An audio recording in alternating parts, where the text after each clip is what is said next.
Pokiston-Afg'oniston chegarasida yana urush boshlandi. Kiyevga tomogaf berish yadroviy urushni qo'zg'atadi. Lukashenko: Putin urushni to'xtatishni xohlamaydi. Rossiya iqtisodiyoti esa yemirilmoqda. Tramp: Kiyev tunni elektr energiyasiz o'tkazdi. Xitoyda yana bir amaldor o'limga hukm qilindi. Qozog'istonda 38 yoshli erkak 26 ta ruchkani yutib yubordi.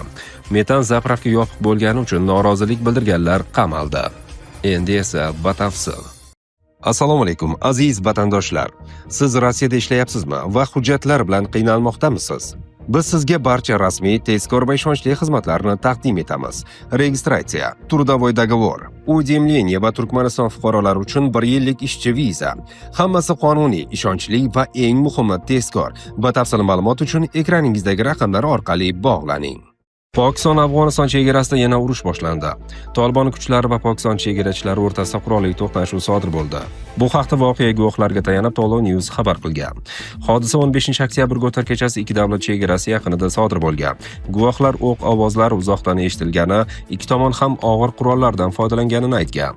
Pokiston qurolli kuchlari Xayber Paxtunxva viloyatining Kurram okrugidagi hujumga javoban Afg'oniston hududidagi guruhlarning pozitsiyalariga zarbalar berdi. Xabarga ko'ra, mojaro Tolibon va Tehriki Tolibon Pokiston guruhi jangarilari Pokiston chegara postlariga sababsiz o't ochganidan keyin avj olgan. Pokiston armiyasining o'qqa tutishi Tolibon postlariga jiddiy zarar yetkazgan. Postlarda yong'inlar sodir bo'lgani va tank yo'q qilingani aytilmoqda. Kiyevga tomogaf berish yadroviy urushni qo'zg'atadi. Lukashenko: AQSh tomonidan Ukrainaga tomogaf raketalarining berilishi keskinlashuvga va dunyoni yadro urushi yoqasiga olib kelishi mumkin. Bu haqda Belaruslik Aleksandr Lukashenko 14-oktyabr kuni hukumat yig'ilishida ma'lum qildi.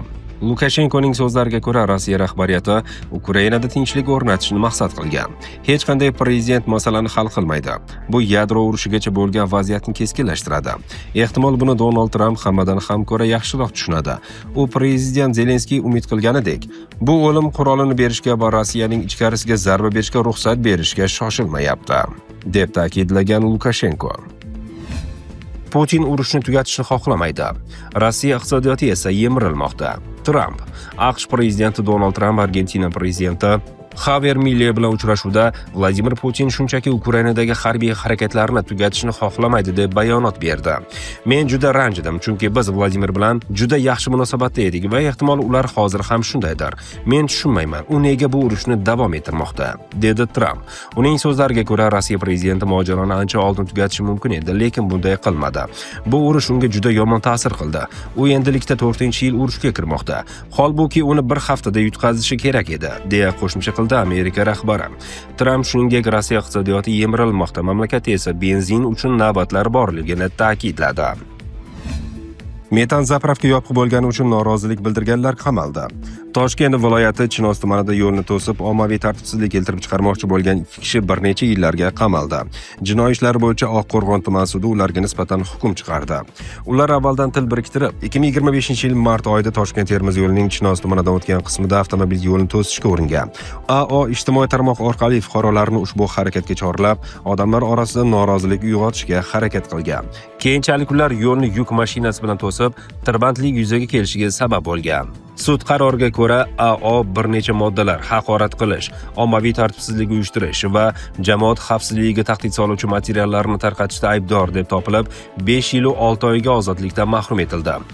5 ham ommaviy tartibsizlik uyushtirishda aybdor deb topilib, 3 yil 6 oy ozodlikdan mahrum qilish jazosi belgilandi. Har iki fuqaro ham jazoni umumiy tartibli koloniyada o'taydi.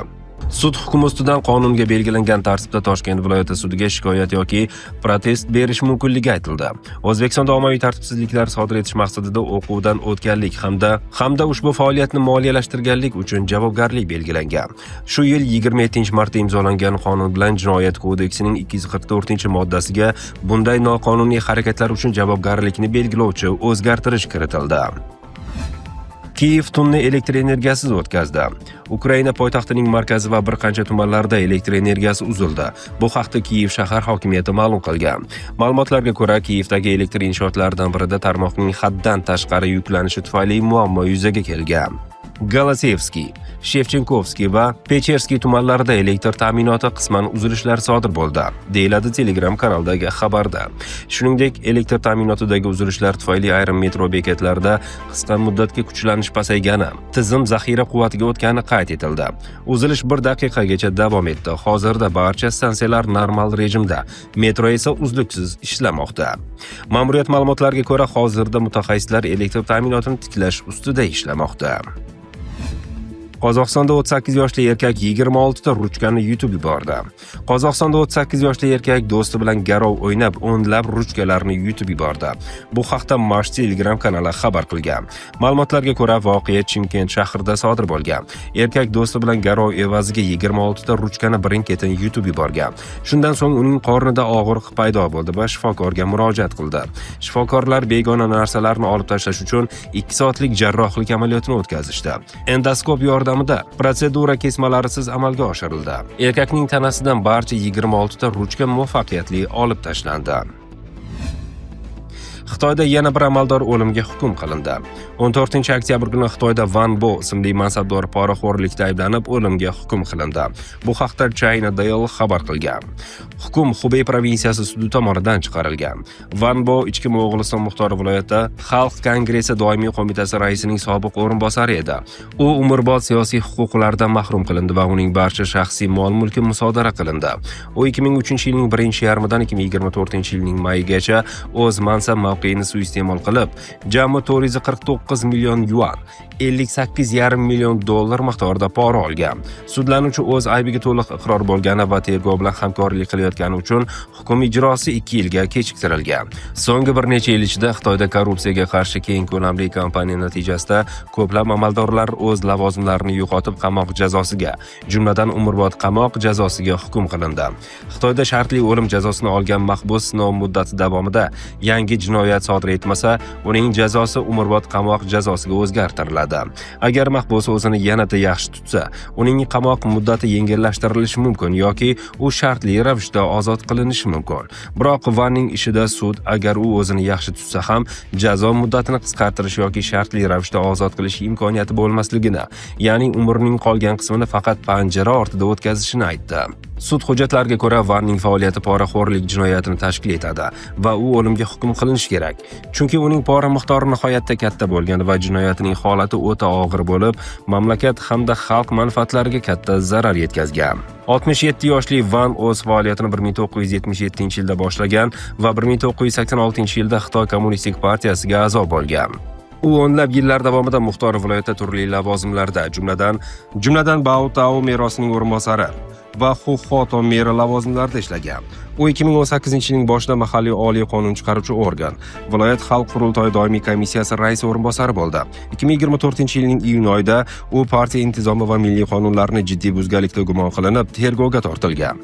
6 oy o'tgach u partiyadan chiqarib yuborildi. Joriy yilning aprel oyida unga poraxo'rlik ayblovi qo'yilgan va sud ishni iyun oyida ochiq ko'rgan.